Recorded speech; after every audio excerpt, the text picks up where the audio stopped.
ndavuze nti ihangiro amazi y'Uburundi ategeza gushika mu nzuzi arongorotse. Nukuvuga azoshika mu nzuzi agiye aranyengetera mu kuzimu. Gutyo isi ikiguma ifise akabombera. Tukaba tuyikingiye. None rero twijukire imikobeko kugira amazi yose y'imvura ace mu kuzimu mu gushika mu myonga. Muhiri wanyu abanyagisagara cyane abanyabisagara mwimbe ibinogo byakira ry'amazi y'imvura avuye ku mazu yanyu. Burya ivyo binogo byo bagirira akamaro. Ubwa mbere urashobora kureka amazi ukoresha. Ubwa kabiri urakingiye mugenzawe aba hepfo yawe. Nta kuntu mwokingira buyenziga yewe. None nk'abanyabujumbura nama numva bavuga ngo hariya mu biti bavuga Kiriri na Rohero. Kubera iki batotera ibiti mu Bwiza? Kubera iki batotera ibiti aho hose mu Kigobe kugira naho hitwe mu biti? Erega ko keza murondera mu Rohero na Kiriri ngo ni mu biti, birashoboka iwanyu. Mutere ibiti by'ivyamwa mu ngo zanyu. Wateye umucungwe ugacutera nibungo rigaca ritonderako kigaca citwa igiti c'umucungwe nibungo. None habuze iki? Ega turiko turakingira isi, turiko turondera n'ivyo dufungura.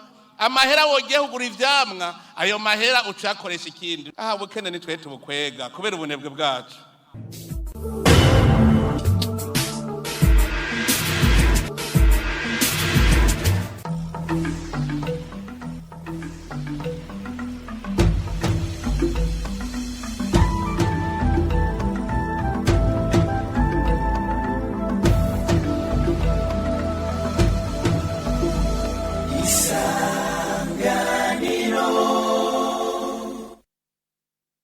Mesdames et messieurs, bienvenue à ce rendez-vous du journal télévisé en langue française de ce vendredi 8 avril 2022, dont voici les principaux titres.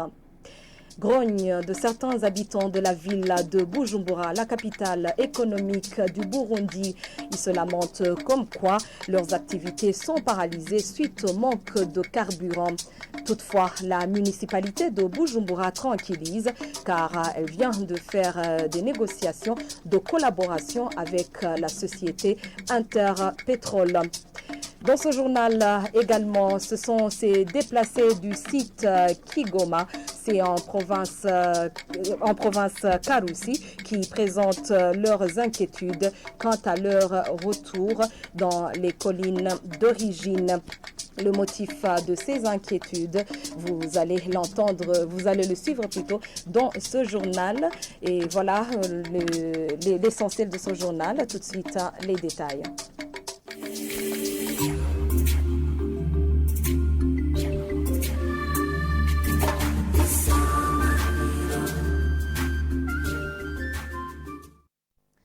Encore une fois, bienvenue. L'organisation des jeux sportifs entre les jeunes et la tenue des réunions à l'endroit des déplacés internes du site de Chombo sont des stratégies qui ont facilité le retour à leur colline natale. Pierre Nizigimana, administrateur de cette commune, l'a dit ce jeudi lors d'un atelier de partage d'expériences entre les administrateurs de la province Karusi et la commission nationale indépendante des droits de l'homme CNIDH. Cependant, comme je vous le disais dans les titres, les déplacés du site de Kigoma présentent toujours des inquiétudes à leur retour. Lydie Gahimbare s'est rendue dans la province de Karusi. Voici son reportage. Ce jeu qui réunissait les jeunes déplacés internes de Chombo et ceux qui étaient restés dans leur colline natale, les réunions de sensibilisation en renforcement de la paix, les visites intervillageoises sont parmi les stratégies qui ont facilité le retour des déplacés internes de Chombo. Pierre Nizigimana, administrateur de cette commune, parlait de ces stratégies. Nous avons collaboré avec les associations et nous avons lancé les jeux de sport entre les jeunes déplacés et ceux qui sont restés à leur colline natale. Nous avons organisé les réunions et les visites intervillageoises. Au début, c'est pas facile. On risquait même des bagarres. Mais nous avons pu régler tout ça autour d'un verre. Après, Les déplacés ont été convaincus et ils ont pris la décision de retourner chez eux. Cependant, les déplacés de Kigoma, commune Uhiga de la province Karusi, déplorent toujours des querelles de la crise de 1993. Selon eux, ne sont pas prêts à retourner chez eux.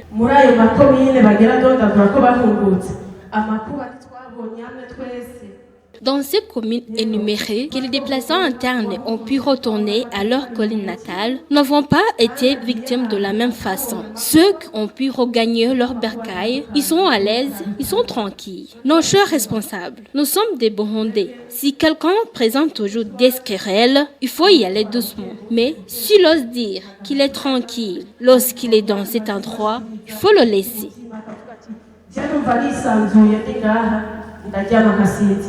Les administrateurs devraient prendre de l'exemple de la commune Chombo. Selon la Commission nationale indépendante des droits de l'homme, Dr Sixte Vigny Nimuraba, président de cette commission, promet de faire une plaidoirie pour le retour de ces déplacés internes. On a vu que dans la province Karusi, précisément en commune Chombo, on est parvenu à trouver une solution durable au problème des déplacés internes, où on a pu rapatrier tous les habitants du site de Ruvubu et de Russi. Donc ce qui est un exemple clé qui pourrait intéresser d'autres administratifs pour apprendre de l'expérience de l'administrateur qui a pu arranger ce rapatriement, ce retour de déplacés internes. Je pense que le processus en cours aussi va doucement. Il faut se rappeler que la plupart de ces personnes dans les sites de déplacés, ils sont depuis 1993. Donc pour dire qu'on n'a pas utilisé de mesures qui les obligent à rentrer directement. Et si nous avons opté pour écouter les doléances de ces populations elles-mêmes et les doléances de l'administration, y compris même ceux qui sont retournés chez eux, c'est qu'on veut que le gouvernement soit informé pour que la prise de décision tiennent compte des recommandations ici de ce groupe de la population.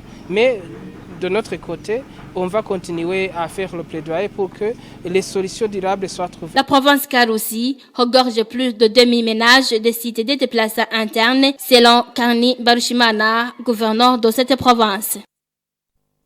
Merci Lydie Gahimbare pour ton reportage. Les conséquences du manque de carburant sont multiformes. Certains de ceux qui se sont entretenus avec la télévision Isanganiro indiquent que leurs activités quotidiennes sont paralysées et demandent aux autorités habilitées de trouver solution à cette problématique. Suivez-les.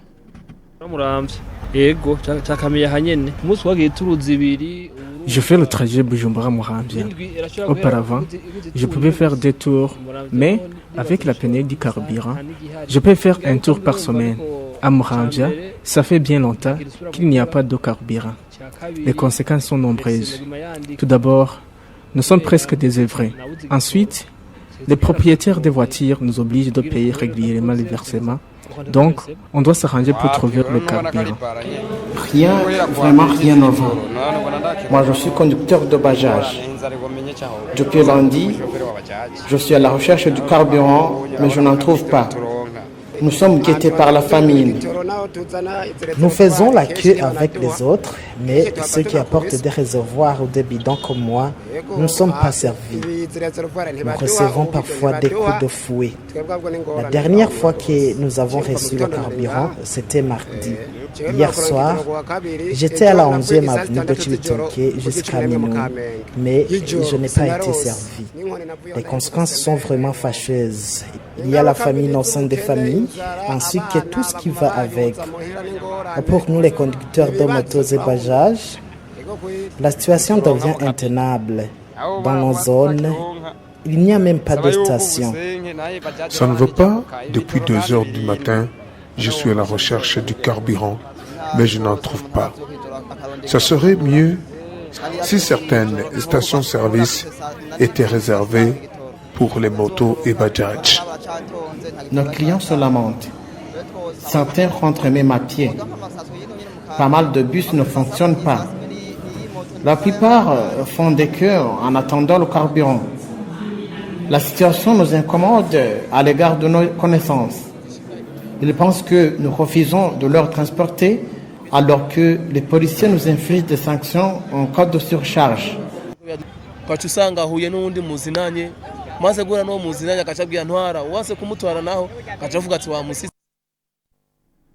Et quant aux longues files d'attente de bus qui se sont observées jeudi dans le centre-ville de Bujumbura, le conseiller au département de transport en mairie de Bujumbura, il fait savoir que la municipalité de Bujumbura, en collaboration avec la société Interpétrol, ont collaboré pour que soient servis prioritairement en carburant les bus effectuant le transport en commun. Suivez à ce propos Jean Bosco Ndereimana.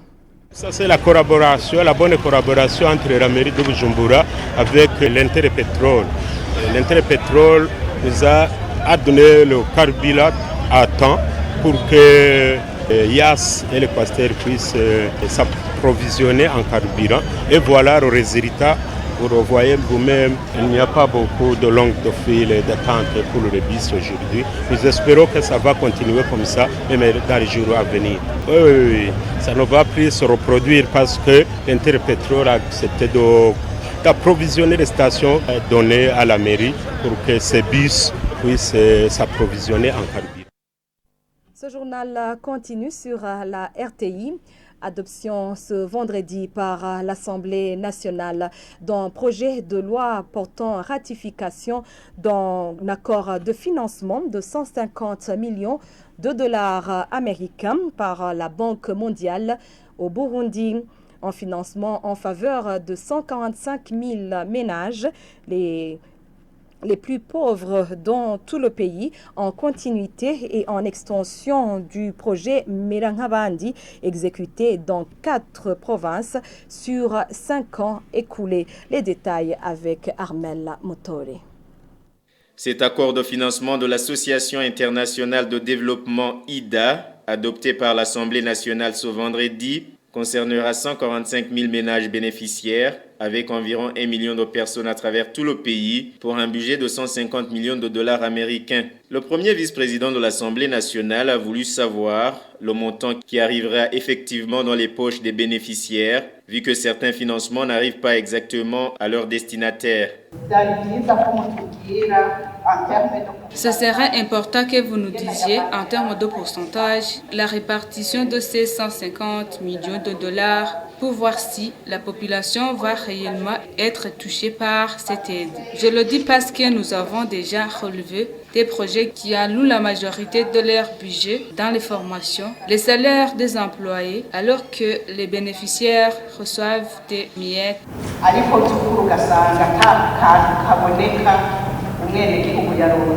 Sur cette préoccupation, le ministre en charge de la solidarité nationale et des affaires sociales, qui a exposé le projet de loi sur cet accord de financement devant l'Assemblée nationale, a répondu que 82 millions de dollars américains sur le budget total vont directement bénéficier aux ménages vulnérables.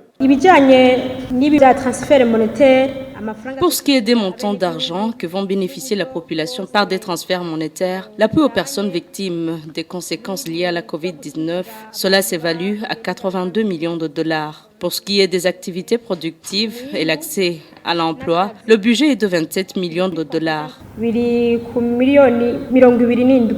Autre chose est que l'extension des filets sociaux productifs Merankabandi à l'échelle nationale, qui est appuyée à hauteur de 20 000 francs burundais par mois, va passer à 36 000 francs burundais avec la cherté de la vie.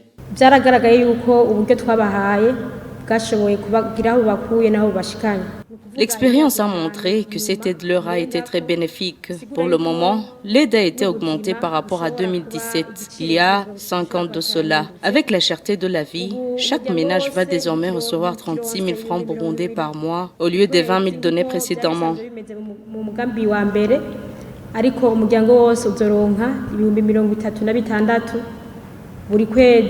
Le projet pilote Merankabandi, exécuté dans les provinces de Ruyigi, Karusi, Gitega et Kirundo depuis 2017, a gagné un prix d'excellence de la Banque mondiale comme un des 16 projets en Afrique qui ont un impact sur la population, ce qui lui a valu d'être reconduit et étendu sur tout le territoire national.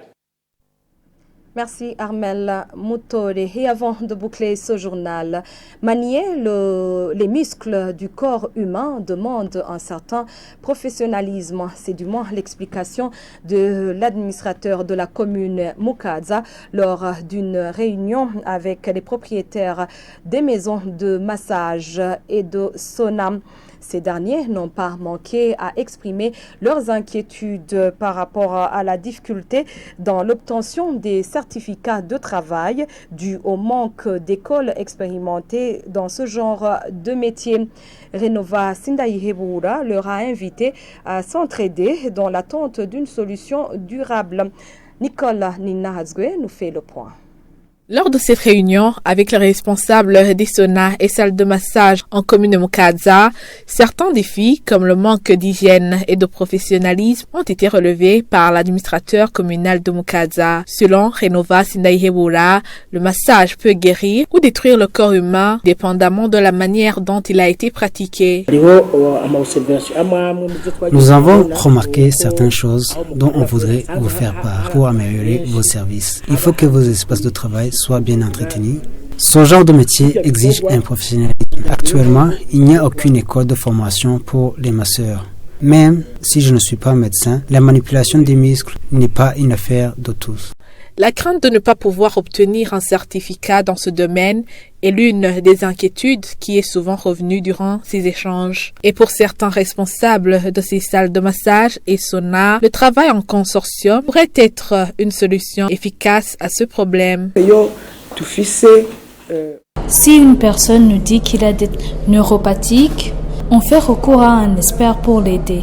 Dans ce même projet, j'ai un projet de créer une école spécialisée pour le massage. Celui ou celle qui veut une aide dans son domaine, je peux facilement le former. Ce qui me manque, c'est de donner l'autorisation. Au lieu d'être des concurrents, nous devrons plutôt rassembler nos forces pour résoudre ce problème. Renova Sindaihebura, administrateur de la commune de Mukaza, a demandé aux participants de cette réunion de tout faire pour améliorer leurs services et les a prévenus qu'une équipe d'inspection va être mise en place pour évaluer la mise en application de ces recommandations.